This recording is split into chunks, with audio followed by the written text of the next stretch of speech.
Hello, my name's Helen Chilton and I'm a lecturer in deaf education for the University of Manchester.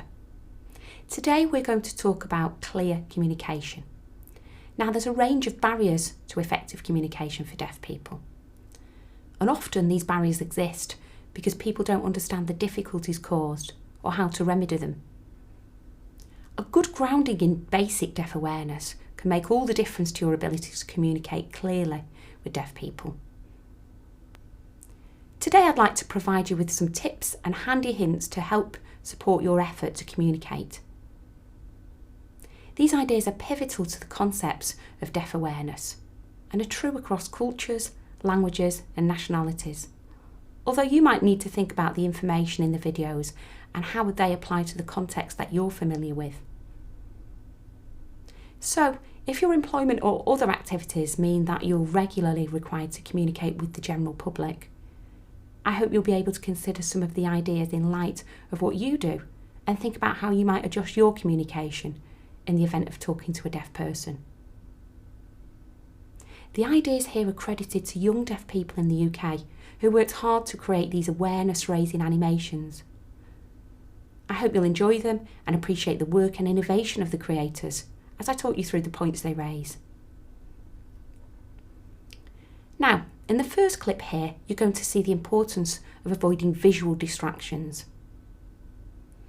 Young deaf people say that you should ensure you're stood in a clearly lit position and you have a plain background. Let's have a look at this so we can think about it further. Put the last home. Yeah, sorry about all of your carbon footprint and everything, yes.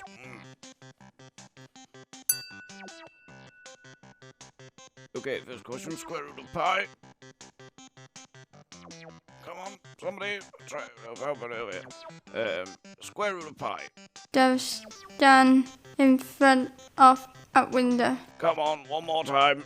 Stand in the front of a plain background. Square root of pi. Come on. So, as you've just seen in the clip, it's extremely difficult for a deaf person to lip read in poorly lit rooms. The solution can be very simple, and switching the light on, opening curtains or blinds can work well. However, it might be very difficult in some settings, and these adaptations might not be possible. So placing the speaker in the lightest area to be seen can help to aid lip reading. But also this can help to enable the deaf person to pick up on non-verbal cues from facial expression. People often forget that standing in front of a window can cast a shadow on the face. So the arrangement of a room is fundamentally important.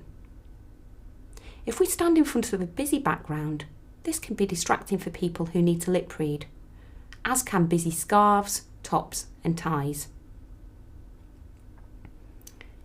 In the next clip, you're going to see the importance of keeping still whilst talking to a deaf person.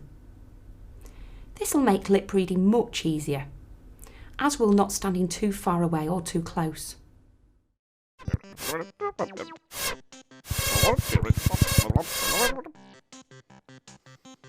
Keep still. 6, 8, 9, 6, 12, 1, 2, 0. Stand 5, 2, 5. Don't stand too far away Squared. or too close. Sorry about that. Sorry. So we saw here in this clip the importance of positioning yourself correctly.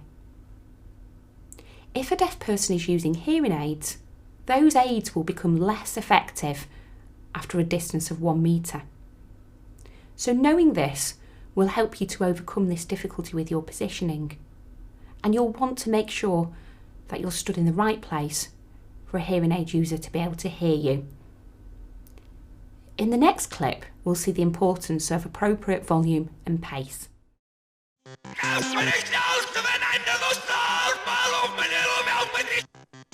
Don't chop.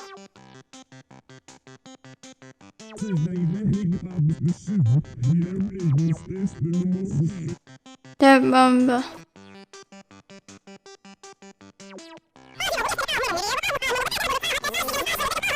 Don't speak fast.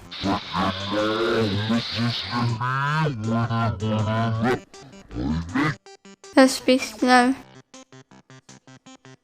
Should be normal. Blah, blah, blah, blah. X squared. Blah, blah, blah. Playtime. So, as you saw in that clip, it's much better to make yourself clear without shouting. People who meet a deaf person for the first time might think that shouting will help the deaf person to understand. In fact, nothing could be further from the truth. Shouting distorts the lip patterns, making lip reading much more difficult. In addition, shouting can make the deaf person more embarrassed, frustrated, or anxious.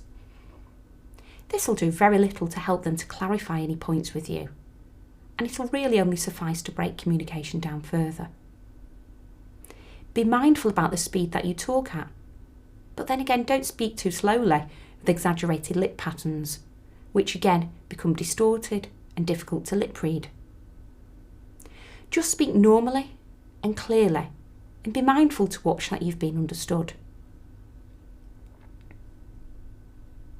So one thing that people often wonder about is how to get the attention of a deaf person if you need to talk to them.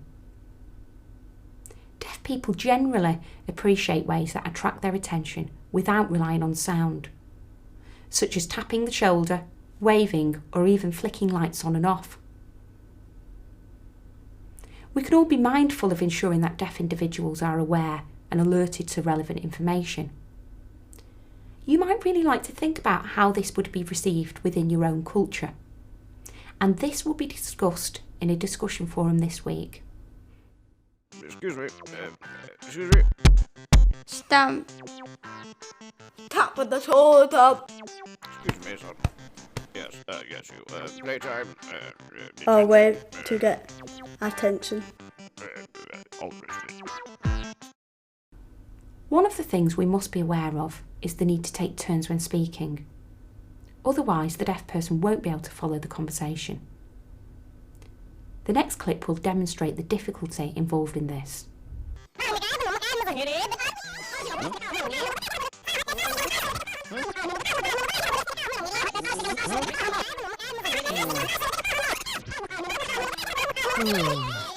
Take turns speaking. Blah blah blah blah blah blah blah blah blah blah blah blah blah blah blah blah blah blah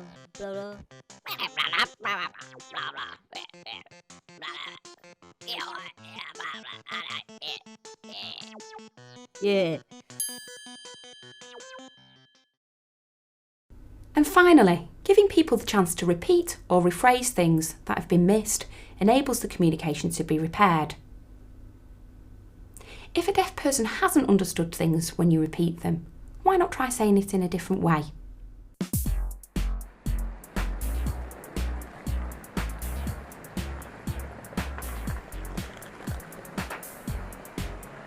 Party at my house on Friday at 7. Oh, nice one. Wicked. I didn't hear that.